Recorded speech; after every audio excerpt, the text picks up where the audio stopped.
We have been learning about the Sustainable Development Goals. These goals help us to protect the planet.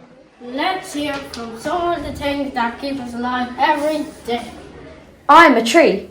I clean the air and give you oxygen, protect me from deforestation. I'm a bee. I pollinate plants so you can have food. Stop using harmful pesticides. We need fresh air to breathe, and protecting it means reducing pollution from cars and factories. I live in the ocean. Please stop overfishing and keep the ocean clean. I'm the sun. I give energy to plants, animals and people. Use me to power your homes. Too much pollution and waste is damaging the world. This is causing climate change. We need to act now. We have each made a pledge. A pledge is a special promise.